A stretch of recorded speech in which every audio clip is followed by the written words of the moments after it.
Ya, kita lanjutkan dialog. Saya masih bersama Pak Tri Yunis Miko, ahli epidemiologi dari Universitas Indonesia. Pak Tri, kalau kita melihat klaster baru yang diumumkan oleh Satgas kemarin, ada dari klaster komunitas, perkantoran, pasar, kemudian juga fasilitas kesehatan, tahlilan, rumah ibadah. Ini kan klaster-klaster baru ini kan refleksi dari pergaulan atau apa yang terjadi di masyarakat begitu. Ini cerminan apa yang terjadi di masyarakat yang memang semakin abai dengan pelonggaran-pelonggaran itu. Anda melihat selama ini Satpol PP yang menegakkan sanksi denda, sanksi sosial untuk memakai masker, cuci tangan segala macam, itu efektif nggak sih Pak di DKI Jakarta? Jadi penyakit ini menular dari orang ke orang melalui droplet infection. Jadi pasti akan terbentuk klaster, pasti itu pasti. Jadi clustering akan terjadi. Kemudian kalau ada kerumunan-kerumunan dimanapun, di pasar, di mall, kemudian di kantor, di mana saja pasti akan terjadi klaster. Jadi di kantor-kantor diamati dulu kasus itu apakah penularan, apakah penularan kantor. Kalau ada itu klaster, kalau tidak ada kemungkinan kasusnya terinfeksi di rumah atau di perjalanan atau di masyarakat sekitarnya. Jadi pastikan itu kantor itu klaster atau bukan. Karena bisa saja infeksinya di rumah atau di perjalanan kebetulan satu kantor. Jadi itu bisa terjadi. Jadi pastikan itu penularannya ada di kantor begitu. Artinya kontak tracingnya harus ditingkatkan untuk klaster perkantoran. Betul. Kontak tracingnya harus hati-hati. Jadi di kantor dilakukan kontak tracing yang cermat. Kalau ada penularan di kantor, maka itu akan menjadi klaster kantor. Kalau klaster kantor, treatmentnya akan berbeda. Kalau klaster, investigasinya akan dilanjutkan. Maka semua pegawai kantor itu atau karyawan kantor itu akan diperiksa. Begitu. Investigasi artinya investigasi internal yang dilakukan oleh semacam Satgas di perkantoran begitu. Anda melihat sekarang perkantoran itu sudah mereka memang pada punya Satgas COVID di internal masing-masing? Itu tugasnya dari Dinas Kesehatan begitu, Mbak. Jadi ke Dinas Kesehatan Provinsi atau Kota Maja harus cermat melakukan kontak tracing. Maka kontak tracing di kantor-kantor dipastikan dulu apakah kantor itu sebagai klaster atau bukan. Kalau bukan klaster itu cukup didesinfektan selama 3 hari, diliburkan, kemudian setelah penyemprotan selesai ya bisa masuk kembali. Kalau itu klaster, selain penyemprotan tadi itu harus dilakukan investigasi terhadap kasus-kasus lain yang ada di kantor. Karena kalau klaster ada penularan lain selain kasus yang ditemukan, karyawan lain harus diperiksa yang kontak dengan kasusnya begitu. Mbak. Jadi harus ketemu tuntas. Kalau sudah tuntas maka tidak akan terjadi lagi ke kasus yang sama. Kalau tidak tuntas, mungkin ada kasus di tempat itu dan akan terjadi lagi. Nah, saya sarankan untuk klaster yang kantor yang klaster harus dilakukan pemeriksaan screening apakah rapid test atau diperiksa semuanya dengan PCR, tapi biayanya itu harus biaya negara. Tapi kalau harus biaya negara, lumayan juga semua kantor diperiksa, berapa besar biaya negara akan dikeluarkan untuk tes PCR. Ya, dan biaya swab tes PCR itu masih sangat tinggi, Pak Tri. Minimal 1.500.000 kita bisa melakukan swab tes itu. Kalau memang itu mahal, ya mau tidak mau itu pakai rapid test, begitu. Kira-kira, Mbak. Baik, apakah ini juga di Eropa juga sekarang angkanya masih tinggi? Amerika itu juga yang penyumbangnya kebanyakan juga dari perkantoran. Apakah memang kontak tracing ini jawaban satu-satunya atau solusi satu-satunya untuk mengetahui dari mana virus ini sebenarnya dibawa? Itu satu-satunya jalan. Kontak tracing yang cermat itu akan sekitar 60% dari upaya penanggulangannya. Kalau semua kasus di kontak tracing dengan cermat, saya yakin 60% pekerjaan sudah selesai. Ya, jadi tinggal mencari kasus lain yang tidak terdeteksi begitu. Nah, kasus lain yang tidak terdeteksi itu bisa dilakukan dengan cara social distancing atau PSBB. Jadi kira-kira begitu. 60% pekerjaan sudah selesai. 60% pekerjaan selesai dari kontak tracing. Sisanya testing dan isolasi, karena 3 faktor utama itu kuncinya. Iya, betul. Jadi kalau kasus kita sedikit, bayangkan kalau kasusnya itu ratusan di DKI, itu kontak tracing dilakukan dengan baik, kemudian ya sudah aman kalau kontaknya itu baru sedikit, kalau kasusnya baru sedikit.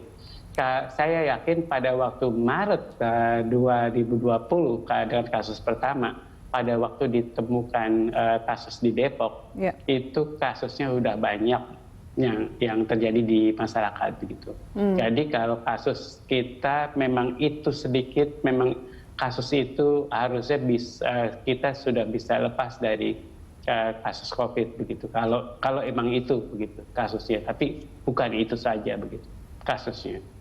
Baik, terlepas dari simpang siur data begitu ya, antara Kemenkes dan juga Satgas begitu, apakah Anda setuju Pak Tri bahwa klaster di Jakarta ini memang kebanyakan utamanya itu dari klaster komunitas yang paling tinggi, kemudian juga klaster fasilitas kesehatan itu sudah pasti, kemudian perkantoran, pasar, fasilitas kesehatan, rumah ibadah dan juga tahlilan. Ini semuanya berkegiatan sosial dan juga ekonomi untuk perkantoran. Anda sepakat terkait dengan peningkatan kasus di klaster-klaster itu? Ya, jadi pertama saya katakan yang pertama jadi klaster adalah fasilitas kesehatan begitu. Karena begitu kasus dikumpulkan di fasilitas kesehatan, nah itu akan menjadi peluang untuk menjadi klaster. Yang kedua adalah di pasar. Karena di pasar tradisional itu orang mengumpul tanpa batas, tanpa upaya-upaya protokol kesehatan, kemudian itu akan menjadi peluang yang kedua besarnya jadi klaster begitu di DKI Jakarta atau dimanapun. Kemudian yang ketiga adalah di masyarakat yang kumuh, yang kumuh. Hati-hati masyarakat yang karakteristiknya padat dan banyak begitu. Itu adalah peluang yang besar menjadi klaster. Jadi itu yang ketiga. Yang selanjutnya kantor jadi bisa. Kemudian yang keempat adalah angkutan umum begitu. Sekarang angkutan umum kapasitasnya dinaikkan dari 50% menjadi 70%. Jadi peluang besar akan terjadi di angkutan umum begitu. Tapi kan angkutan umum ini bukan populasi yang tetap begitu. Maka dia akan populasi yang berubah. Beda dengan kantor, dia tetap. Kemudian pasar juga berubah-ubah. Masyarakat tetap. Jadi angkutan umum sama dengan pasar. Jadi, tapi bukankah itu kalau terkait dengan angkutan umum, Pak Tri, bukankah itu juga awalnya usulan dari epidemiologi untuk DKI Jakarta justru memperpanjang bahkan 24 jam untuk angkutan umum itu sendiri? Ya, diperpanjang jam kerjanya supaya orang bisa jaga jarak, supaya kapasitasnya bisa diturunkan. Kapasitas muatannya dari 70% menjadi 50% lagi begitu.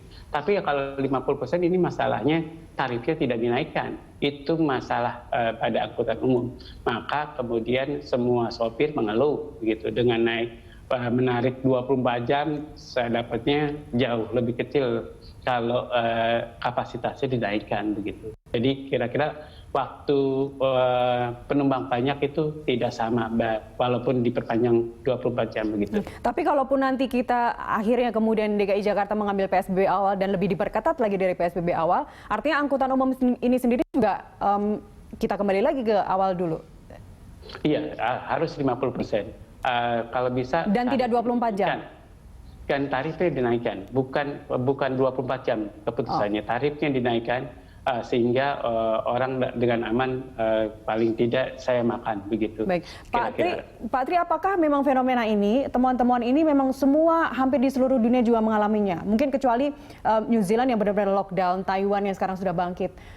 Apakah kalau kita lihat Eropa angka kasusnya juga masih tinggi, Amerika juga belum menyentuh first wave. Apakah memang seperti ini? Klaster-klasternya yang muncul sama seperti yang kita alami sekarang? Ya, jadi hampir semuanya sama. Tapi di Thailand dengan lebih ketat protokol kesehatannya, dia berhasil menurunkan walaupun tidak turun sekali. Karena di Thailand tidak melakukan lockdown, sama dengan kita, dia melakukan PSBB, tapi kenaikan tidak banyak begitu, hanya puluhan begitu naiknya. Jadi kalau menurut saya Thailand berhasil mengontrol, ya, bukan menurunkan, mengontrol COVID-19 ini dengan PSBB. Jadi kalau kita kaji PSBB yang di Thailand ya masyarakatnya memang pendidikan tinggi. Kedua, restoran-restorannya pakai skat atau pakai tabir. Kemudian orang kalau makan ya pasti penjual makanannya sampai yang didorong pun pakai tabir. Kemudian Gojeknya juga pakai tabir yang tinggi begitu. Gojek kita kan nggak pakai tabir. Jadi tabir itu mengurangi transmisi menurut saya, Mbak. Ya, dengan temuan-temuan seperti ini, Pak Tri, apakah Pak Jokowi pernah memprediksi kita pada bulan Agustus September itu mencapai puncaknya? Apakah prediksi itu masih bisa dipegang? Kalau upayanya sampai sekarang seperti ini terus, saya jamin tidak. Jadi pertambahan kasusnya akan tetap, kemudian banyak sampai vaksin ini ada. Kalau upaya-upaya yang dilakukan PSBB diketatkan atau sampai tingkat provinsi dilakukan PSBB tingkat provinsi itu akan bisa dilakukan puncaknya September. Jadi enggak Agustus juga. Kalau sebulan tidak akan terjadi puncaknya. Puncak itu terjadi kalau kemudian kasus udah menurun bahkan sampai 0 begitu. Itu puncak.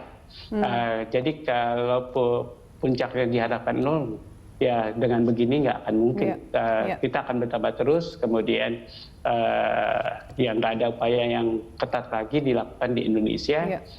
Di provinsi manapun, Jawa Timur aja udah menolak bagaimana pembatasan sosial atau PSBB. Kemudian ya saya cuma sedih aja, Mbak. Sekarang kita urutan ke-25, dalam sebulan kita akan menyusul Irak, mungkin ke urutan ke-23 begitu dalam sebulan. Jangan sampai, Pak, itu yang kita khawatirkan. Jadi kembali lagi, kalau PSBB transisi di DKI Jakarta ini, usul Anda kembali ke PSBB awal dan justru diperketat lagi dari PSBB awal. Iya, jadi lebih diperketat lagi, kemudian PSBB awal, kemudian upaya-upaya. Nah, ini satu lagi, isolasi mandiri. Kalau bisa isolasi mandiri diawasi dengan ketat. Kalau perlu dikenakan denda seperti masker begitu, pada dibuatkan perdanya. Dan kalau bisa dipasang CCTV di kasus-kasus ringan ini, Mbak. Jadi kalau dipasang CCTV, orang tidak akan bandel. Ya. Atau dilokalisir di satu tempat saja, nggak usah di rumah sendiri untuk isolasi mandiri. Itu kalau perlu begitu, bagus. Baik. Rasanya langkah-langkah yang urgent, yang darurat, emergency break itu harus segera ditarik saat ini juga karena angkanya sudah sangat mengkhawatirkan. Pak Tri Yunis Miko, ahli epidemiologi dari Universitas Indonesia, terima kasih telah bersama kami, Pak. Sehat-sehat selalu. Sama-sama, sehat selalu.